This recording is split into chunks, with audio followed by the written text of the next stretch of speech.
Boa noite a todos. É com alegria que a gente aqui se encontra novamente. É com alegria também que eu venho compartilhar um pouquinho do que eu venho pensando, estudando e vivenciando. A doutrina espírita sempre nos convida a refletir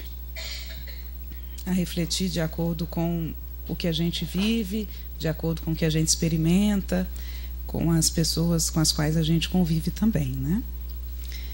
E o tema que eu pensei para hoje é um assunto que eu venho assim me deparando há algum tempo, que tem a ver com a gente mesmo e com o desafio da gente ser a gente mesmo. Por que a gente pensa em desafio? E eu determinei dessa forma, né? O título, Desafio de Ser Eu Mesmo. Porque eu considero que é desafiante a gente conseguir levar a nossa encarnação, a nossa existência ao nosso modo. Nem sempre a gente consegue ser nós mesmos. Se a gente coloca ser o que realmente se é como um desafio, significa que talvez em alguns momentos a gente esteja não sendo a gente mesmo, né? Será que a gente pode ser o que não somos no dia a dia? Então, o que pode nos atrapalhar ou criar barreiras para a gente ser a gente mesmo? Às vezes, algumas pessoas dizem assim: eu sou desse jeito mesmo, né? Sempre fui assim, não vejo necessidade de mudar. Ou eu falo mesmo o que eu penso, então eu sou bastante original, né? O autêntico, então eu sou eu mesmo. E aí, quando eu fico pensando nessa fala, eu entendo que as situações para nós, elas vão além disso, né? Além de eu sou assim, sempre fui, nunca vou mudar, né? Não combina muito, né, com o que a gente tanto lê, estuda e tanto a gente se sente desafiado na doutrina espírita, né? A gente ouve falar de reforma íntima, não é assim? De transformação pessoal, de crescimento espiritual, de busca por sermos melhores a cada dia.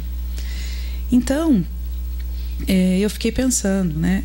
Quando é que nos acontece isso? Somos o que somos ou tentamos ser algo que não somos em algum momento, né? Será que um dia a gente já conseguiu ser a gente mesmo? E aí, pensando nisso, por que nós então às vezes somos aquilo que não somos? E aí, nessa hora, me vem muito a ideia das situações externas, né? Das influências todas que nós temos. Se a gente for pensar na nossa infância e pensar nas crianças, a gente entende que elas são espontâneas, não é assim? Se manifestam com naturalidade, tem pouca vergonha, não é? No trabalho com as crianças aqui a gente vê tudo isso. E a gente pode pensar em nós, né? Nós mesmos, crianças. Então, mais coragem de fazer o que está com vontade, mais espontâneo, menos vergonhoso. E a gente vai vendo como que a caminhada na infância vai nos conduzindo também para um outro lugar, né? Em algum momento a gente para poder agir de acordo com o que esperam de nós, de acordo com o que colocam para nós como regras, obrigações e condutas mais acertadas. Não que eu acredite que a gente deva educar as crianças sem limites, né? Ou que eles não tenham sido necessários para nós mesmos enquanto adultos. Nós sabemos, não é? O quanto precisamos dos limites colocados a nós mesmos. Mas eu falo aqui dessa ideia de que muitas vezes a gente prioriza a nossa mente, a nossa razão, em detrimento da emoção e do coração, daquilo que nós sentimos. Então, quando eu me lembro da criança, é bem isso, né? Ela é mais espontânea ou tem menos vergonha porque ela não está muito preocupada com o que o outro está pensando daquilo que ela está fazendo. Em algum momento, ela começa a se deparar: nossa, eu não posso fazer isso porque vou deixar minha mãe triste, ou então, se eu for assim, eu não serei tão amado, né? E às vezes a gente educa dizendo isso, né? Olha, é muito feio, olha, assim, não vou gostar de você. O papai do céu, né? Não gosta disso. E a gente se depara com isso, que nós recebemos de uma forma externa, né? É uma influência educacional forte em toda a nossa constituição. E a gente vai se desenvolvendo assim, entendendo que algumas coisas não são bem aceitas, que algumas coisas, se a gente faz, a gente é considerado inadequado, e desde postura, né? E uma série de coisas. E isso então vai acontecendo. Essa ideia, né, de agradar aos outros, ela está muito ligada à razão. Tá? Quando a gente para e pensa, nossa, né, se eu fizer isso, o que pode acontecer, ou quem vai gostar, ou quem não vai gostar, é a nossa mente racional. Tem muito pouco tempo da nossa história que a gente estuda ou dá valor ao que é do campo da emoção. Então, se a gente olhar na história da humanidade, isso tem pouco tempo. Tem pouco tempo que a gente olha para o que a gente está sentindo e prioriza o que a gente está sentindo. Como faz uma criança livremente, quanto mais nova ela é. Então, deu vontade de chorar, ela chora, né? De pedir alguma coisa, ela pede, às vezes insiste, né? Dentro do que ela quer, vai encontrando os seus ajustes necessários. Mas tem muito pouco tempo que nós nos dedicamos a ouvir o que a emoção quer dizer, a começar pelo próprio corpo. O nosso aspecto emocional, ele também se manifesta a nível físico. Tanto é que quando a gente se refere, por exemplo, à emoção do medo, a gente diz assim: nossa, um frio na barriga. A gente se refere dessa forma. Nossa, estou de cabeça quente. Por exemplo, destinado à preocupação. E muitas vezes a gente deixa passar essa sinalização, né, do que é também próprio da emoção. A mente, a razão, ela se sobrepôs muito na nossa história, enquanto ser humano, à intuição. Porém, razão sem intuição é o mesmo que um pássaro sem uma das asas. Então, a gente aprendeu isso também aqui no Espiritismo. Que o pássaro, para voar, precisa de duas asas. Então, essa metáfora, essa imagem, nos conduz a essa ideia. Nós voamos com a razão e com a emoção. Ou seja, a intuição faz parte do processo do voo nosso. E muitas vezes a gente insiste em voar apenas com uma asa. Ou seja, não decola, né? Não decola. Quando a gente pensa na vergonha, e daí é um sentimento que a gente ganha, né, ao longo do tempo. Então, claro que temos muitos adultos sem vergonha, né, e com coragem para fazer um tanto de coisa, não é isso? E a gente usa às vezes isso em tom pejorativo, né? Fulano é muito sem vergonha, né? Mas vamos entender um pouco a raiz dessa palavra, tá?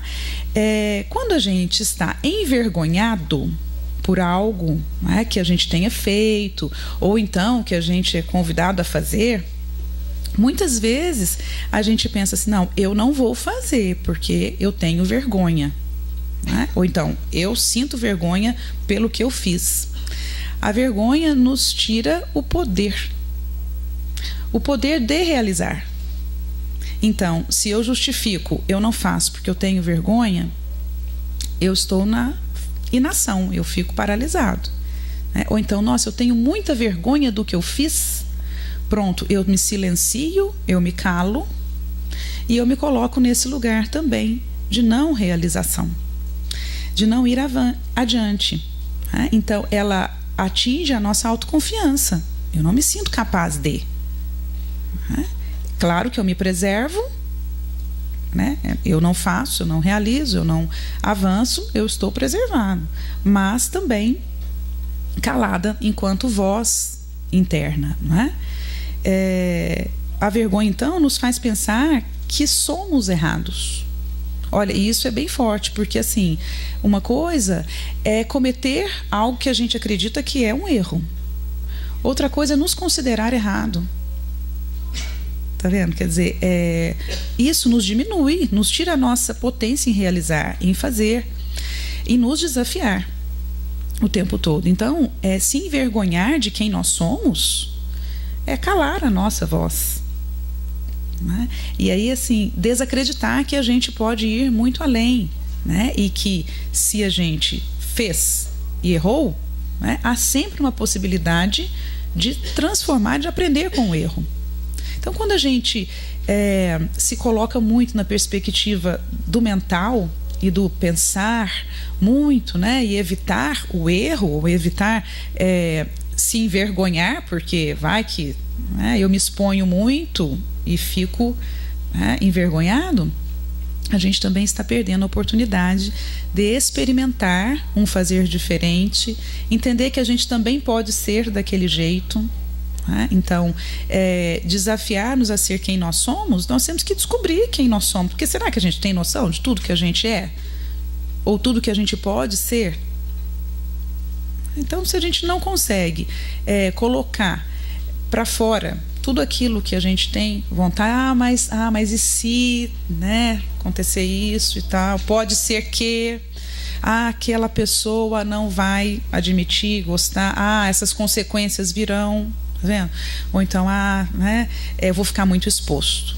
Então a gente trava, cria barreira para o nosso próprio mecanismo de evolução. E a gente já entendeu no Espiritismo que se a gente não aprende por uma via, outra via se abre para a gente aprender. Então não adianta, né? De alguma forma, quanto mais oportunidade a gente cria para isso, mais a gente se sente confiante e no caminho. Porque é muito agradável a sensação de dar um passo e sentir confiança de que fomos no rumo, né, que está me trazendo mais realização, satisfação. Eu, naquele momento, posso considerar que é um rumo certo. Naquele momento, para quem? Para mim. Mas como é que eu vou saber isso? Olhando para mim mesmo, né, reconhecendo, inclusive, no que eu sinto. Mais uma vez o medo de errar, de assumir mais uma dívida com a existência, né? E muitas vezes eu pensei assim, nossa, não vou fazer isso porque eu vou assumir mais uma pendência, né? Já tem tantas de outras encarnações, né, que eu tenho que considerar. Então, se eu for por aqui, corro o risco de assumir mais uma dívida, né? Quer dizer, que peso enorme, né, trazer para as minhas costas em função disso, né? Se a situação está se apresentando daquela maneira. O medo de errar nos encaminha para um sentimento de fraqueza, de incapacidade. Vamos desacreditando em nós e também desacreditando no outro, porque essa noção é importante a gente ter. Se eu não encontro comigo mesmo, tentando descobrir como eu sou, como eu me manifesto e como eu posso ser eu mesmo, eu também crio barreiras para quem está comigo se manifestar. Então, por isso a necessidade de controlar, né, o outro, de determinar, não gosto disso, eu não quero que o outro faça isso, que você faça isso. E quando eu passo a olhar a minha vida em função do medo de errar, da vergonha que a gente falou, eu desacredito que eu tenho capacidade e também desacredito que o outro tem capacidade. Tá? Porque se eu estou impedindo meu próprio desenvolvimento, aqueles que estão ao meu redor, eles também vão perceber isso, né? Porque nós somos uma rede, né? Tanto do que pensamos, do que sentimos e do quanto temos relações ao nosso redor. Nós não vamos voar esse pássaro, né, que eu falei antes, com a emoção e com a razão, distante de outros. Aliás, quando a gente vê pássaro voando, né, já repararam que eles estão sempre em bando? Então, há uma sintonia, uma conexão com aqueles que estão ao nosso redor, em volta do que também sentimos, pensamos e agimos. Quando a gente passa, então, a desacreditar em nós e no outro, nós vamos nos encaminhar para nos sentirmos muito vulneráveis. Porque pensa, né? Eu posso errar, e aí se eu estiver muito aberto a tudo isso, eu estou muito exposto. Se eu estou exposto, eu estou vulnerável. E E muitas vezes estar vulnerável nos traz muita inquietação. Se eu estou vulnerável, estou exposto àquela situação, a outras pessoas, não é? Posso ser roubado, atingido, machucado, não é? Posso errar e cair no erro e não conseguir levantar depois. Então, estar vulnerável é algo que deixa o ser humano preocupado. Vulnerabilidade, então, para nós ainda é sinônimo de fraqueza. Não é? Quer dizer, nossa, né? Está enfraquecido. De ser muito frágil. Presta atenção na pessoa que se deixa levar muito pela emoção, pelo coração, se não ganha um pouco desse rótulo. Pessoa fragilizada, né? Que pessoa fraca, que não se banca. Não é assim? Não que a gente tem que desequilibrar esse voo, né? E mergulhar nas emoções, não saindo dela, não conseguindo usar o nosso mental, não é para isso. Mas esse equilíbrio é necessário. E muitas vezes a gente entende ser intuitivo ou ser mais, deixar nos levar pelo o coração como algo que nos coloca enfraquecido ou vulnerável. E aí a gente foi buscar, né, tentar entender um pouco desse conceito da vulnerabilidade vista numa outra perspectiva. Vulnerabilidade também pode expressar assumir o risco. Assumir o risco emocional até, né? De se comportar de outra forma, de ver as coisas de outra forma. Então, entender vulnerabilidade não como fraqueza, mas como arriscar-se. Isso é o contrário de sentir vergonha, medo, né? De se expor. Arriscar-se, se expor, mesmo sem saber se vai dar certo. Ou sem querer controlar tudo ao redor. Não é? Aproveitando o que a experiência naquele momento nos mostra. E eu vejo que isso tem a ver com uma questão de fé também, né? Porque às vezes a gente entende que as coisas estão dando errado, que não é muito por aí, e a gente tenta entender qual caminho a gente deve seguir. E quase traçamos, né, um mapa para isso. Está tudo errado. Então, o que eu tenho que fazer? E sente muito pouco como tem que fazer. Mas sente pouquíssimo, porque desconecta do que o coração está pedindo. Ou seja, entrega-se muito pouco às experiências que tem ao seu redor. E o que acontece diferentemente se a gente resolve, então, seguir aquele rumo, né, que a vida está mostrando para nós? Primeiro, a gente precisa enxergar, né, o que tem ao nosso redor com os olhos do coração também, de quem escolhe se sentir nesse caminho, né, vulnerável, mas não fraco, né, entregue. A entrega nos encaminha para a criatividade e para a mudança. Quando a gente tenta controlar tudo, e aí eu sou desse jeito, e é assim mesmo, e não tem alteração, a gente cria muito pouco, né? Cria poucas oportunidades para a gente, porque a gente sai repetindo. Claro, aquilo me dá mais segurança. Então, eu sempre fiz desse jeito, eu tenho que continuar, porque não se trata de saber se está bom ou ruim, mas está me trazendo conforto, segurança emocional, então a gente entende que tem que continuar.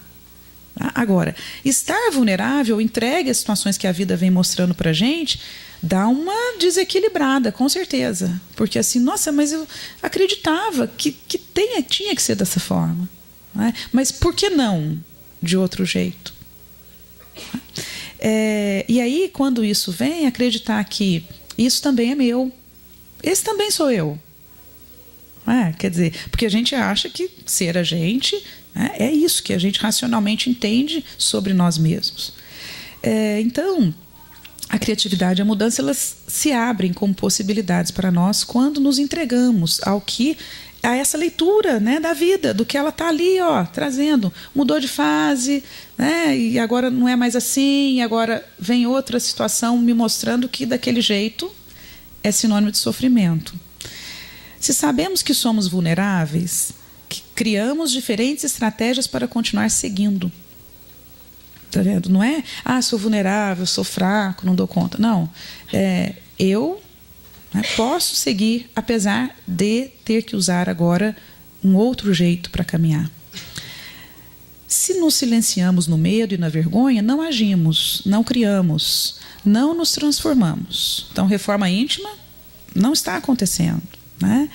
E assim também não transformamos nada ao nosso redor. As coisas vão seguindo o seu rumo, mas o que eu poderia estar transformando em mim contribuiria para a transformação que eu quero ver no mundo. Por isso que aquela frase, né, quer dizer, seja você a mudança que você quer ver no mundo, ela é muito concreta. Tá? Porque só da gente decidir agir mesmo sem a certeza, né, mesmo sentindo vulnerável, e dar um passo diferenciado, aquilo é disseminado.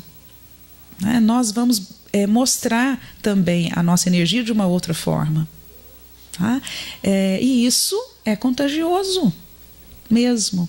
Né? Do mesmo jeito que o medo, o próprio estresse também é contagioso. Eu não sei se vocês viram há pouco tempo, na Globo passou uma reportagem de uma pesquisa que está sendo feita sobre o estresse, e descobriram que estresse, aí pesquisa com os ratos ainda, mas que estresse, estar estressado no ambiente em que você se encontra, contamina os outros, contagia. E a gente vê isso, né, muito na prática, né? A gente que é espírita e começa a perceber como que aquele ambiente se encontra, né? Bem sutilmente falando, a gente consegue sentir. Nossa, né? Hoje está pesado, né? Tá um clima, né? Diferente. Com certeza, né? Partindo da nossa forma de pensar e de sentir as coisas e as experiências ao nosso redor.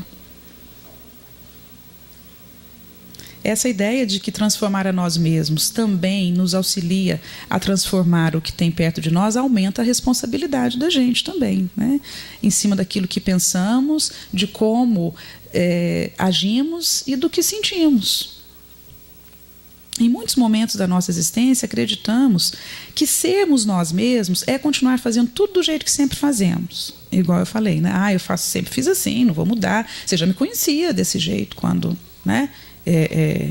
A gente ia ficar junto, né? Por exemplo, não, você sabia, isso muito em casal acontece, né? Você já sabia que eu era assim, né? Para poder não ser acusado de que depois, né, foi transformado, né? Mudou da água para o vinho, coisas assim. Então a gente acredita que sermos nós mesmos é continuar fazendo tudo do jeito que sempre fizemos, sem nos questionar, sem refletir se o que temos feito nos traz realização, alegria, saúde, paz interior. Porque às vezes o modo como a gente está vivendo não nos permite continuar vivendo com tudo isso, nem com saúde, nem com alegria, nem com paz interna. Então tem qualquer coisa errada, não tem? Porque se o modo como estamos conduzindo não traz o que a gente necessita, até como combustível, né, para estar aqui na existência, é hora então de pensar. E a falta de pensar, de refletir sobre o nosso existir aqui na Terra, onde estamos nesse momento, nos faz repetir. Isso é importante. Não refletir me leva a repetir. Porque eu não paro, eu não penso, não é isso? Então, o que me resta? Fazer do jeito que eu sempre fiz. Tá? Às vezes a gente evita refletir, evita pensar. Vai dar muito trabalho tudo isso depois. Não é? Então, ficar na alienação, né, que é a não reflexão, custa menos para nós. Né? Custa menos. E aí é aquela hora que vem uma circunstância externa e que nos empurra, muitas vezes. Né? E a gente vai ter aquela máxima, né, se não é pelo amor, é pela dor. E é mesmo, não uma dor que vai me destruir, mas que está empurrando, porque quem sabe angustiado, eu também dou um jeito de andar. Né? Então, ainda podemos acreditar que se falamos o que pensamos, se somos sinceros, estamos sendo nós mesmos. Tem gente que fala isso, né? Não, eu sou sincero.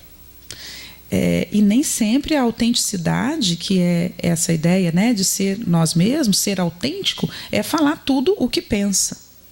Né? Ou, dentro dessa postura, né, de querer controlar-se e controlar o outro, porque muitas vezes isso é muito mais ligado à rigidez, à falta de consideração de quem é o outro, porque nós estamos vivendo em sociedade, somos seres sociais e muitas vezes a gente não se coloca naquele outro lugar, né, que são as relações empáticas, ou seja, tentar aproximar um pouco daquilo que o outro pensa ou sente. Então não basta só a gente dizer, não, eu sou muito autêntico, sou muito sincero, eu sou eu mesmo sempre. Não, às vezes Isso não é uma sinalização, né, de que você... Às vezes você fala até porque no meio que você vive se aplaude muito, né, falar na cara e tal, mas nem sempre isso quer dizer que é aquilo, né, que é você. A autenticidade, ela requer mais do que falar com sinceridade.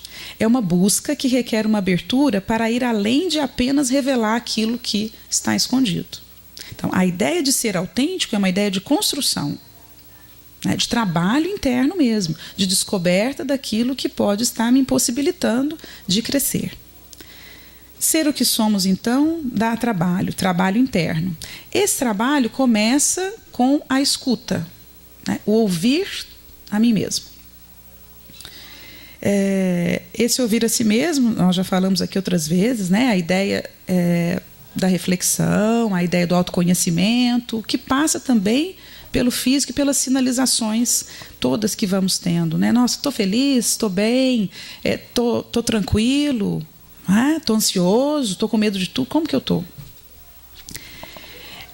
Além desse ouvir a nós mesmos, um outro exercício importante é o exercício de sermos congruentes. Nossa, o que é congruência? Da ideia de alinhamento, né? Algo que está alinhado ou integrado, congruente. Congruência realmente é isso, né? A integração entre 3 habilidades que nós, seres humanos, temos.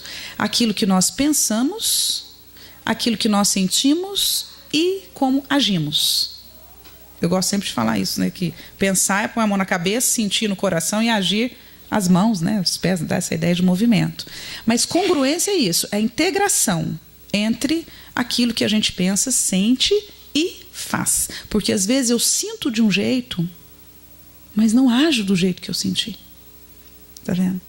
Nesse momento eu ativo em mim o mecanismo da incongruência, ou seja, da desintegração, e vou me enfraquecendo mesmo. Eu penso e tenho uma ideia maravilhosa, né? Então eu vou fazer isso, né? E aí entendo por onde começar, e aí depois travo porque sinto medo de fazer. Tá vendo? Aí o racional me trai, né? Mas e se? Então eu não realizo. Às vezes eu ajo de um jeito parecendo, né, ser de uma forma, mas no fundo não era aquele jeito que eu gostaria de agir. Então eu quero parecer isso. Todas as vezes que eu escolho parecer uma coisa que eu sou incongruente, inautêntico, não sou eu mesmo e talvez infeliz. Porque não dá para ser realizado ou satisfeito sendo algo que não é. E é tão interessante porque às vezes nós colocamos tantas máscaras sobre nós mesmos, né? Ou nos vestimos daquela personalidade, né? Daquele papel, daquele personagem, que a gente começa a acreditar que aquele lá é a gente mesmo. Então isso eu tenho visto muito acontecer. Não, mas eu não queria ter feito isso, mas eu fiz isso. Não, mas se eu for, né, realmente mostrar, olha o que eu estou sujeito. Então tem que bancar um pouco, né, esse ser a gente mesmo no dia a dia. É um desafio porque envolve muitas vezes relações de trabalho, relações familiares, não é? E nós sempre pensamos, né, nas consequências que queremos evitar. Nesse exercício de congruência, então, ou integração, a gente vai pensar em alguns aspectos que nos favorecem essa busca. Primeiro, reconhecer os nossos potenciais e talentos. Isso é muito importante. Porque como que eu vou buscar qualquer que seja essa integração comigo mesmo se eu não consigo me apoiar naquilo que eu sei fazer bem feito ou que eu tenho de talento ou facilidade? Eu vou começar por aquilo que eu não tenho? Que eu nem reconheço? Aí fica muito difícil, não fica? Todos nós temos talentos. Todos nós temos habilidades para nos empreender nessa conquista da integração e da autorrealização conosco mesmo. Segundo ponto importante seria o pensamento da prosperidade. Muitas vezes a gente se limita querendo muito pouco, né? Não estou falando até de bem material, né? Mas se contentar com a escassez, com a falta daquilo. A gente acredita que não é para a gente. Ah, não, né? Nossa, mas já tá bom demais, né? Isso. Ah, não, então, se deu certo assim, não vamos usar muito não, porque vai que, né? Depois, então a gente vai se contentando com o muito pouco. Não se trata de ter uma exigência enorme para cima da gente ou do outro até, tá? Mas entender que a nossa vida pode ser próspera. Tá? E entender que também podemos, né, ter abundância de muitas coisas sobre nós mesmos. Então, abundância de amor, de alegria, né, de satisfação. Tudo isso é disponível para a gente. Outra ideia, né, que essa busca da integração também pode ser um caminho, seria a consciência do nosso propósito aqui nessa encarnação. Então, reconhecer o potencial, o talento, pensar de forma próspera, né, e não limitada ou escassa, e, por último, a consciência do que eu vim fazer aqui, qual é o propósito. Porque se eu entendo qual é o meu propósito, eu vou ficar menos desalinhado entre aquilo que eu penso, sinto e faço. Tá vendo? Porque não, assim, é por aqui. Já entendi o que eu vim fazer aqui nessa encarnação. Qual é o propósito aqui? Todos nós temos um propósito. Ninguém está aqui passeando, né? Se divertindo. A gente faz isso também. A gente desfruta das experiências que a gente vive aqui. O desfrutar a vida. Tá vendo? Isso é importante. Né? Sabendo que aqui, nessa forma de vivenciar as experiências, está embutido o nosso propósito. Né? Muitos vão falar da missão, né? Quer dizer, tem algo para fazer aqui que só eu mesma posso fazer. Tá vendo? Eu posso ter apoio e outros que estão no percurso comigo, mas tem algo que é para eu fazer. Não dá para empurrar para o outro. Ou justificar que não fiz porque o outro atrapalhou. Né? Então, nós vamos evoluindo e o nosso mecanismo de crescimento, de desenvolvimento espiritual vai nos mostrando isso. Somos seres individuais. Né? O outro nos auxilia nesse processo, mas temos algo a fazer que é só nosso. E aí, quando a gente pensa nessa ideia, né, de integração, eu fui buscar um pouquinho na psicologia uma leitura sobre esse processo de ser autorrealizado. Tá? Então tem um psicólogo chamado Maslow que vai trabalhar muito bem essa ideia do ser humano se conduzir para um processo de autorrealização. Ele até fala que é muito complicado a gente olhar para isso quando nos falta algo que é básico. Por exemplo, comida, não é?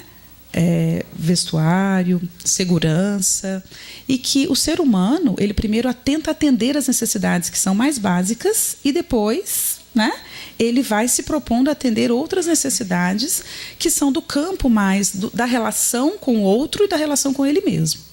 E pode, então, buscar mais facilmente um processo que ele chama de autorrealização. E que, para mim, tem a ver com essa ideia, né, de ser eu mesmo e com essa busca pelo crescimento espiritual. E aí ele vai elencar 12 características, que são 12 características de pessoas que ele observou que estão no caminho, no processo de ser autorrealizados, ou seja, integrados entre aquilo que pensa, sente e faz. Tá? Eu vou contar para vocês quais características são essas e acho que é legal para a gente ir pensando, né?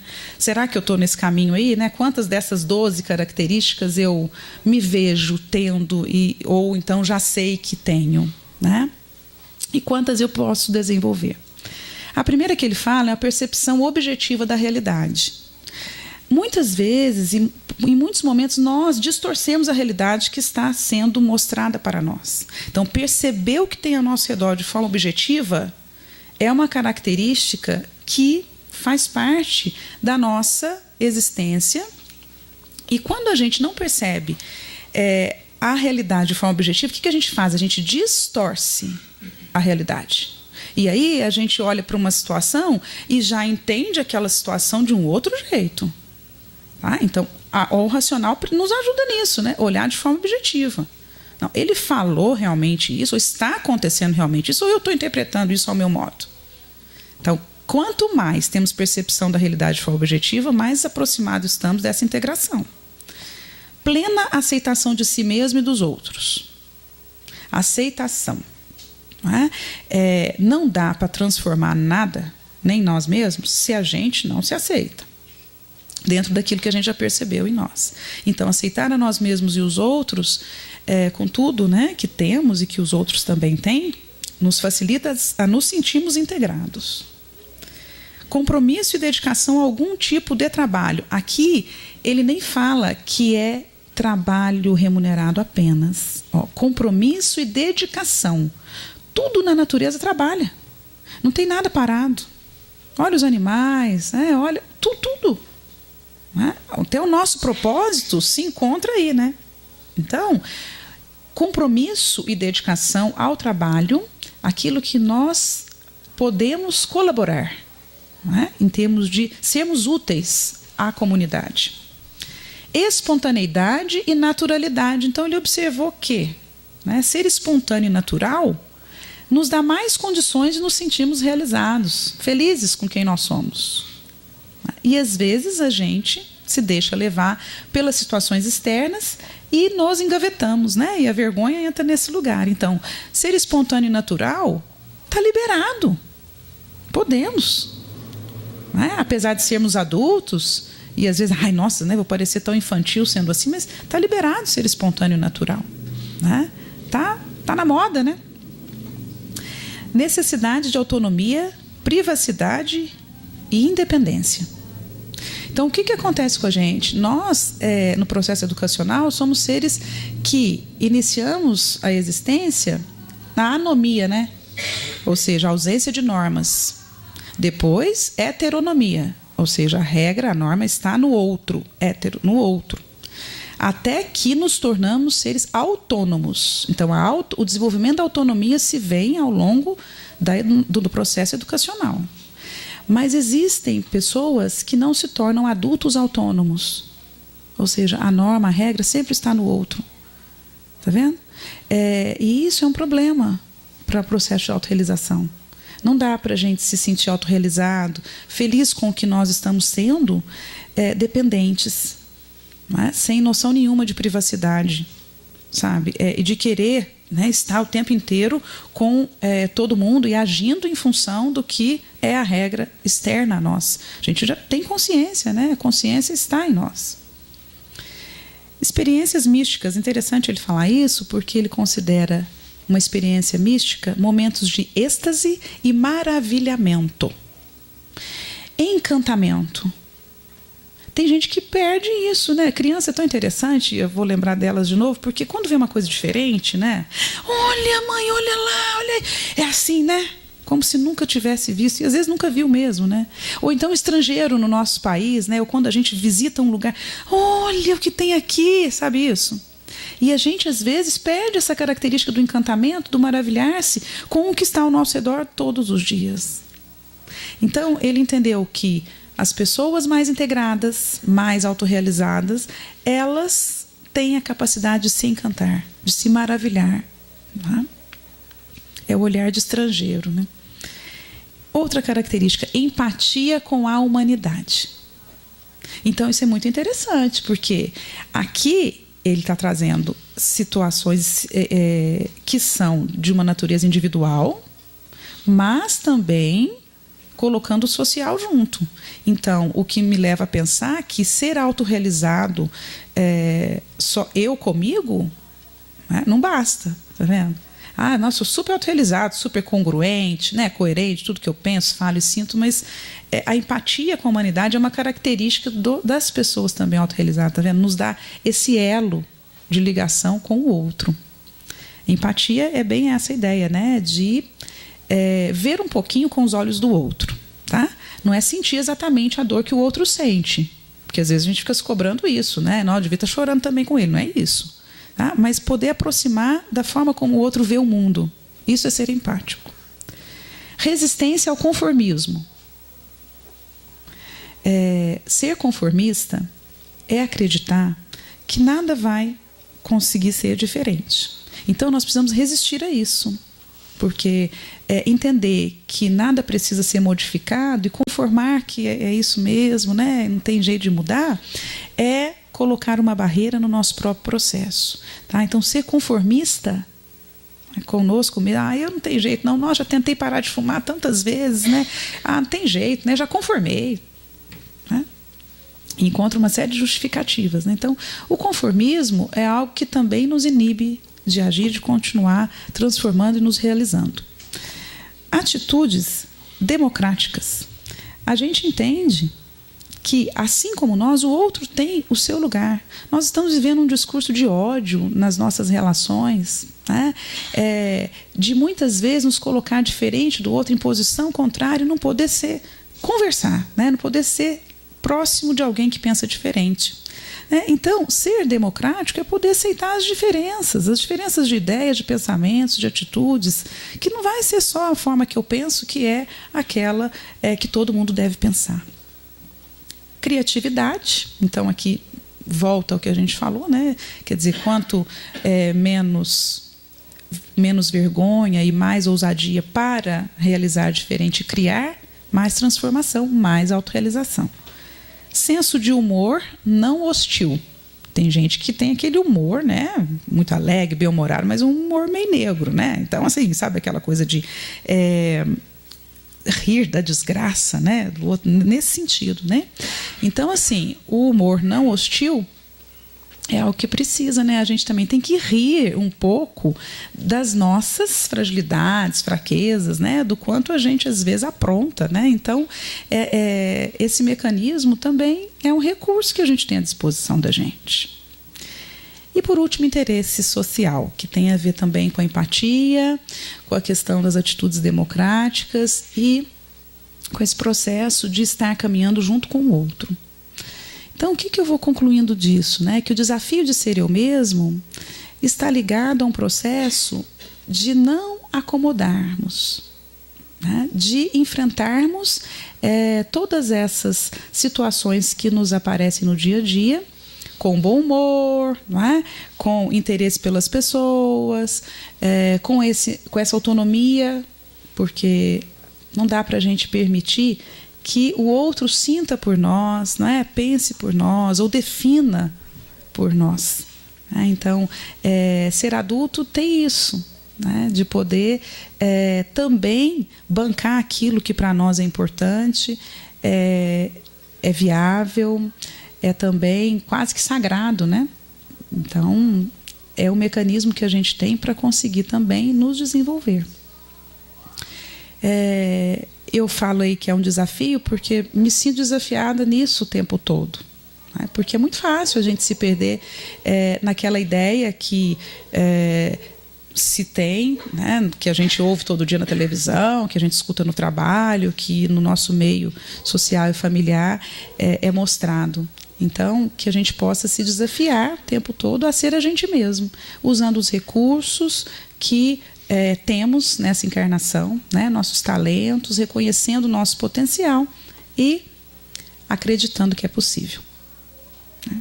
Que a gente possa ficar aqui nessa noite, nesse início de semana, com essa visão sobre nós mesmos, sobre a vida, sobre as possibilidades. Né? Nós somos seres de possibilidades. Uma boa noite e obrigada a todos.